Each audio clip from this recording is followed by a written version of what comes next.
This is the 2021 Mercedes-AMG G63. Does this unique G-Wagon keep its character as it moves upscale? And moreover, does it have the performance, the tech, the luxury to be worth an AMG badge? Let's take a look.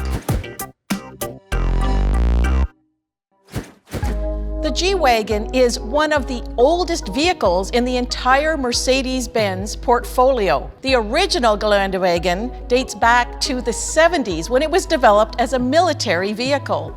It was introduced in 1979, and we've seen a few refreshes over the years, but it did not receive its first full redesign until 2019, resulting in this vehicle you're looking at today.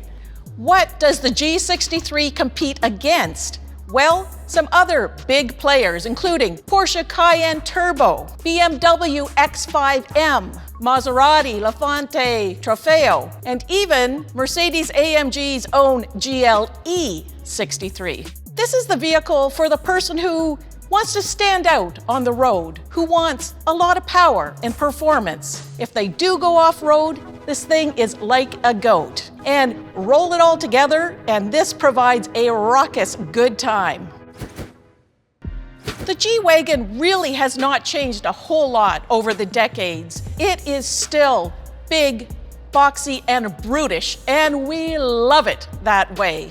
Some of the things are what you would expect. Round headlights, and a real signature, we've got the turn indicators on top of the fenders.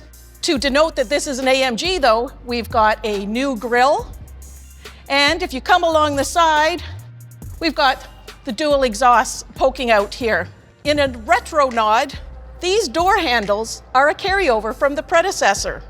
Running boards are standard, optional 22s, but for off-roading, I would suggest going with 20s. And in the back, we have another carryover, and that is the standard cover for the spare tire. All in all, no one is going to mistake this for anything other than a G-Wagon.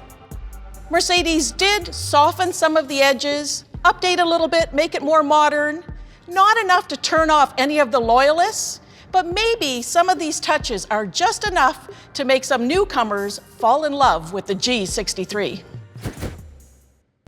When Mercedes updated it in 2019, they didn't change the exterior very much, but it's the interior where they spent so much of their time and energy. And they have created a cabin that is top-notch, high-end. A lot of things stayed the same. We have got the sturdy passenger grab handle, which is key if you spend any time off-road. And we've got the ever-important 3 switches here for the locking differential, because this is part of what makes this vehicle so distinct. We've got the lovely heavy doors that make a wonderful sound when you close them. Here's the best part. It's that rifle bolt sound when you lock and unlock the doors. Absolutely love it, and the purists would go crazy if you got rid of that. And what's new? Well, because the wheelbase was stretched, that means there's more legroom and cargo room, especially in the second row, which needed it the most. We've got leather seats, well bolstered, ambient lighting. Up front, we've got the twin 12.3-inch screens with wonderful, crisp graphics. So overall, they've kept the best of the outgoing model, the touches and the cues that remind you that you're in a G-Wagon and kind of connect you to that military vehicle that started it all.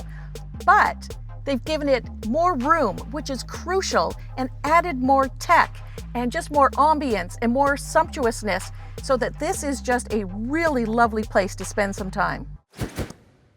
The G63 is an AMG, which means we need performance. To that end, there is a 4-liter twin-turbo V8 under the hood, and that makes a whopping 577 horsepower and 627 pound-feet of torque. But it's also a Geländewagen, which means it must perform equally well on the trails. And to that end, it's got 4-wheel drive, low range, and most importantly, 3 locking differentials. And that really separates it from the pack. Now, those great numbers come at a bit of a cost when it comes to fuel economy. This only gets 13 miles per gallon in the city, 16 on the highway, so not great numbers. But let's be real here, you guys. Nobody is buying a G63 to be their fuel-efficient second vehicle in the garage. The G63 is unrated, but because it's a big Mercedes SUV, we assume that it is safe. And since the 2019 redesign, it does have the modern features you would expect, like adaptive cruise control or lane keep assist.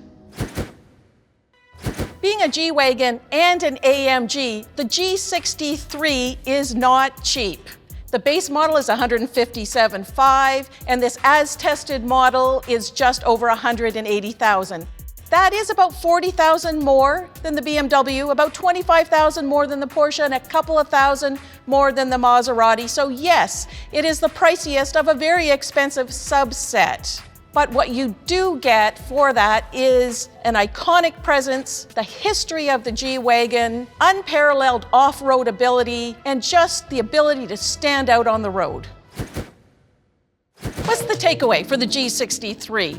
It was redesigned in 2019, but they did not take away its character, thank goodness. It is still a high-performance vehicle. It can go 0 to 60 in less than 4 seconds, and it's got incredible off-road capability. It can climb a mountain. Yes, it's expensive and it's not efficient, but it is such a unique SUV because looking out at the automotive landscape, there isn't anything else that has these iconic good looks, this military vehicle history, and performance. It really is a one-of-a-kind.